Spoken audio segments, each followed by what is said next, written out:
Tianjin's billion investment turns to zombie park, 100-plus unfinished buildings spark controversy. Multiple Chinese banks suspend cardless withdrawal services, sparking heated discussions. China's Ministry of State Security responds to phone checks upon entry, sparking mockery. Industry-wide suffering due to consumer downgrading, FAW-Volkswagen lays off over 500 employees. Trend urges officials to go to war and donate organs first, CCP furiously censors. It's all covered in today's China Truths. Tianjin's billion investment turns to zombie park, 100-plus unfinished buildings spark controversy.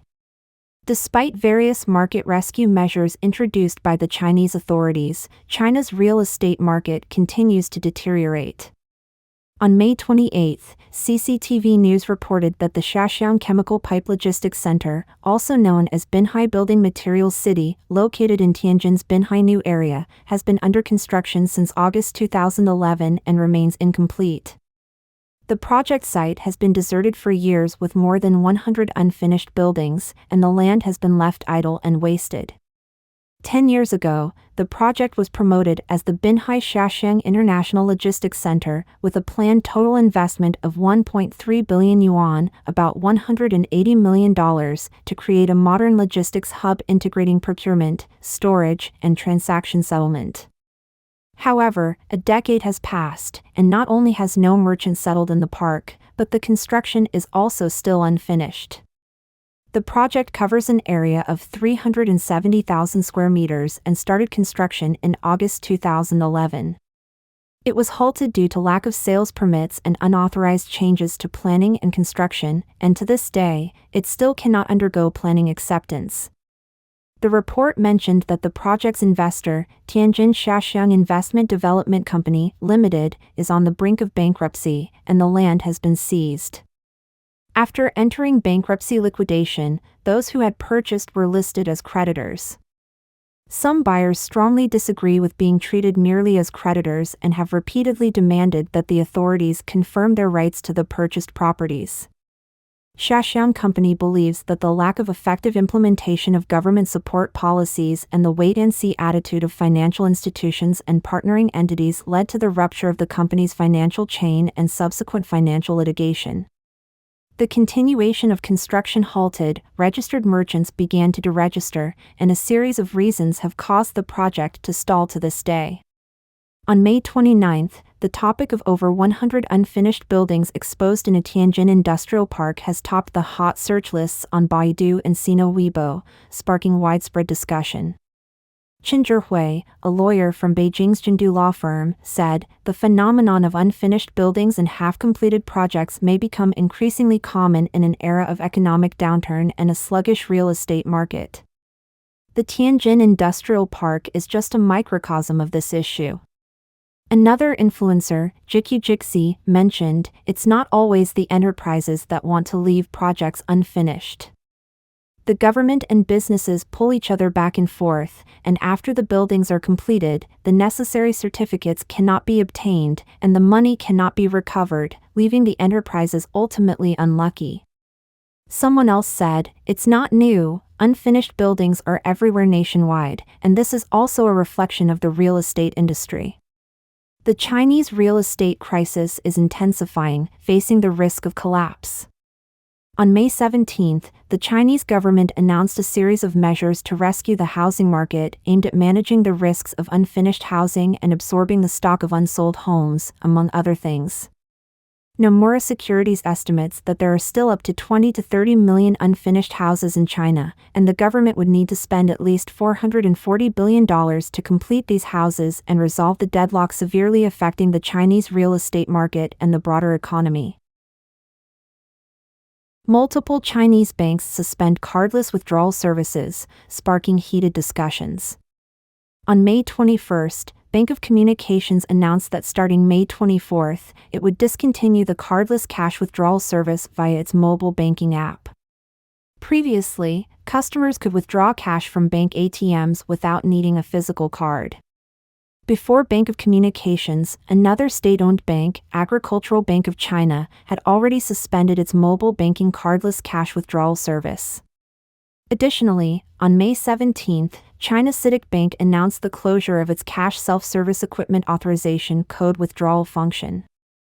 In recent years, several state-owned and joint stock banks, including Bank of China, China Construction Bank, China Everbright Bank, and China CITIC Bank, have announced suspensions of their cardless deposit and withdrawal services. These moves by the banks have led to sarcastic comments from mainland netizens, might as well go all the way and just suspend withdrawal services altogether. Furthermore, on May 28, the Financial Associated Press reported that Industrial and Commercial Bank of China and Agricultural Bank of China have recently issued notices to start reminding customers about dormant accounts, with the initiative running from the date of the announcement until October 15, 2024. The dormant accounts targeted for reminders are defined as personal bank accounts that, as of September 30, 2023, have had no active transactions for 5 years or more but still contain a balance. Many mainland netizens are skeptical, suspecting that the money in these dormant accounts will ultimately end up in the bank's coffers. This is a notification that the bank will now legitimately take over the money in closed accounts. Small amounts that can hardly be withdrawn, those little amounts now belong to the bank. Since there's no other way to make money, they've turned their minds to this. People living out of town, the cost of going back is more than the money in the card. Not going back means giving the money to the bank? Better to withdraw the money from your own account, buy something of real value to keep, and just keep one card for spending to avoid various tricks. Previously, it was revealed online in China that relatives of a deceased elderly person were unable to withdraw the money kept in the bank and were required to provide various proof documents. China's Ministry of State Security responds to phone checks upon entry, sparking mockery. On April 26, the Ministry of State Security published the regulations on the administrative enforcement procedures of national security agencies and the regulations on the criminal case handling procedures by national security agencies, set to be implemented from July 1. The new rules mention that the so-called law enforcement officers will be equipped with the authority to inspect electronic devices, sparking concerns about phone checks upon entering China among the international community. On May 28, the CCP Ministry of State Security posted on its WeChat public account that the inspections are not aimed at ordinary entrants but are specifically for individuals and organizations related to counter-espionage work, such as those secretly photograph military restricted areas and confidential units. Those who are inspected may be detained. This statement from the Ministry of State Security has led to ridicule and rebuttals on Platform X. Z123 commented, "The ministry's post confirms that the news about phone checks is true. Not everyone will be checked, but they will check whoever they want to." The Revolt Times believes, if the CCP says you're a spy, then you are a spy, whether you are or not. Wu Jiaguang stated, "The CCP will check if they want to. What more reason do they need? The reason is whatever they say it is." In fact, years ago, Chinese police and state security personnel were already randomly stopping and checking the mobile phones of citizens in the streets and subway cars. On May 7, Ms. Jiang, who had just returned to Hong Kong from Shenzhen, told Radio Free Asia that last weekend, she saw a woman behind her being stopped by customs officers for a phone check at the Futian port. She mentioned that while going through customs in Shenzhen, she saw 2 female customs officers checking a female tourist's phone, turning it on, and after looking through it, asking her if she had any other phones that also needed to be checked. Mr. Wang, a freelancer from Taiwan, told NTD that he was intercepted during his 2019 trip to mainland China and was bailed out by a friend. Now, if he goes to the mainland, he might have his phone checked. Mr. Wang said, "Before the CCP is overthrown, I will not set foot on Chinese soil again. I might go as far as Kinmen, but I won't even go to Hong Kong.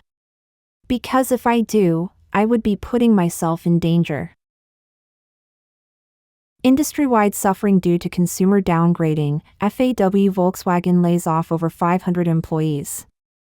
In recent years, amidst widespread layoffs and unemployment, substitutive consumption and consumer downgrading have become prevalent. While physical stores are closing en masse, news of layoffs and pay cuts in large corporations is frequent.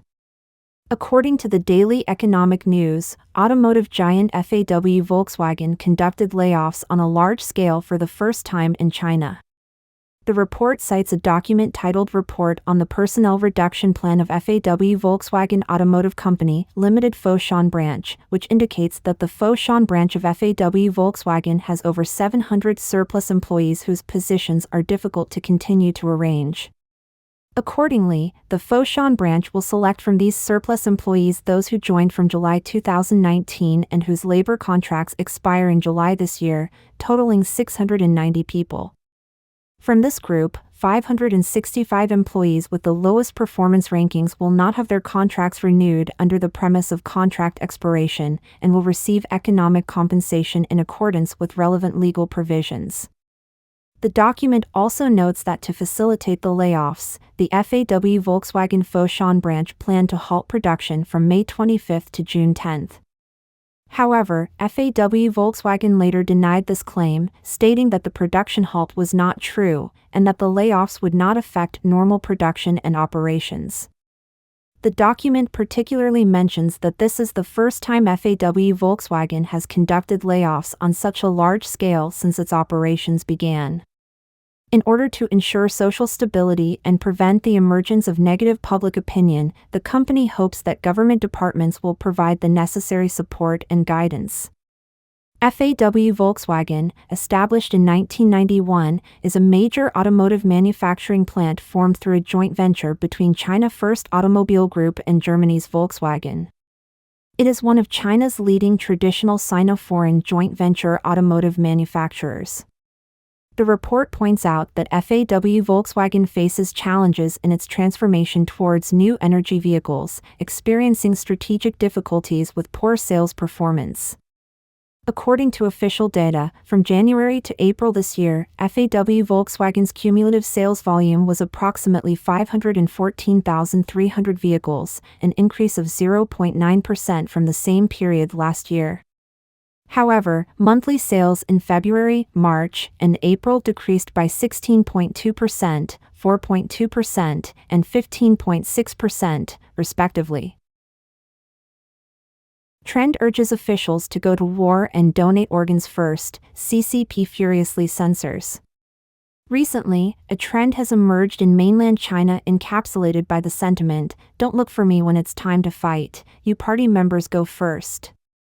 This trend includes topics such as going to the battlefield, organ donation, and housing prices, sparking intense discussions among the public.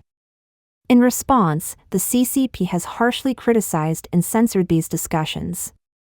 According to posts on Platform X, there has been a widespread sentiment in mainland China saying, "Don't look for me to fight, I'm poor and still paying off a mortgage. Let the wealthy and the officials within the system go."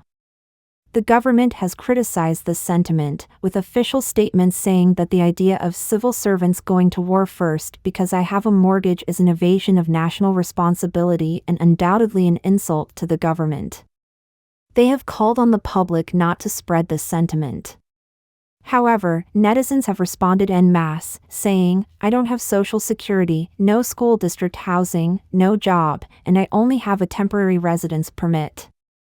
I probably don't meet the criteria, right? Where does this national responsibility come from?" Additionally, the Flame Revolution account on Platform X pointed out that China's regulations on human organ donation and transplantation have recently come into effect. The Chinese National Health Commission, in conjunction with the National Development and Reform Commission, has stated that China's organ donation rate is low. Therefore, they have set a goal to increase the annual number of voluntary organ donation registrations by over 10% within 5 years and reach a donation rate of 8 per million people nationwide. To achieve this goal, the Health Commission is encouraging the public to actively participate in organ donation and is striving to create a noble social atmosphere for it. However, the public is not buying into this policy. Many have gone to the official Douyin account of the Health Commission to comment, stating that encouraging people to donate organs is very cruel. There are also calls for officials within the system to lead by donating organs. Many netizens also remind others to be vigilant about their children's safety, fearing human trafficking. Netizens have expressed outrage, saying, "This is completely against humanity, and yet these people speak so righteously, treating Chinese people as mere resources." With the economy declining, is the government preparing to make money off the people by selling organs? Organ donations should start with senior officials from the Chinese Health Commission. It is worth mentioning that the official media People's Daily deleted the report after reporting the new organ donation policy. On May 27, the mainland NetEase self-media's Wadu Xinxing published an article titled "Creating a Glorious Atmosphere for Organ Donation?" We must first find out why netizens in the comments section are disgusted. It bluntly stated that the official media report was very strange. Promoting organ donation already makes people feel weird, and encouraging further aggravates the weird feeling, and the glorious atmosphere of organ donation is even more cruel and weird. The article also questioned, why are there so many cameras but they never catch human traffickers? Why can the police easily find people who post online but not the communication channels of traffickers? Why are there even hospitals involved in the trafficking business? Don't forget to comment in the section below to share your opinions on today's topic with us. If you find the information helpful, please share this video with a friend to watch together. This will be a great source of motivation for our team to produce more and more quality and reliable videos. And also don't forget to like and subscribe to see more interesting topics from China Truths. Thank you for tuning in.